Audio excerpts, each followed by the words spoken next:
Cinema వచ్చింది, ఆ cinema చూసి 10 నిమిషాలు ఎంజాయ్ చేస్తున్నాం, లేదా ఇంకో పేరుతో కోడిపంది నుంచి ఎంజాయ్ చేస్తున్నాం. అంటే కోడిపంది అంటే చీప్గా ఆలోచిస్తున్నారు చాలా మంది. అది చీప్ అనుకుంటే క్రికెట్ పందాలు కాస్తున్నారు, రేసులు ఆడుతున్నారు. మరి అవన్నీ చీప్ కాదండి. రేసులు అనేది గవర్నమెంట్ అఫీషియల్ పర్మిషను, ట్యాక్స్ తీసుకుంటున్నారు, వాళ్ళే అఫీషియల్గా చూపిస్తున్నారు. అదేమి తప్పు కాదు, అది తప్పు కాదండి. మనం కోడిపందెం వేస్తే తప్పు, కానీ 5 నెలల్లో 6 నెలల్లో 4 నెలల్లో పెంచిన కోడిపుంజుని పీక కోసి మనం తింటే పాపం కాదు.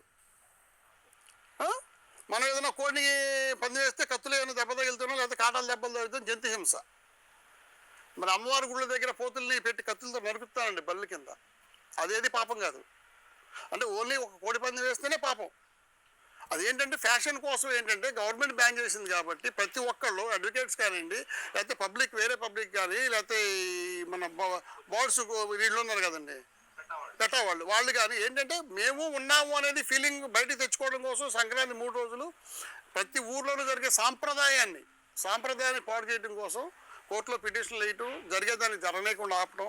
మరి వాళ్ళు ఇదేని కూడా ఆపాలి కదండి. కొలఫలంలో కోళ్ళు కోసి బాయిలర్ కోళ్ళు కోసి పక్కన పడేస్తున్నారు, అవి ఆపాలి.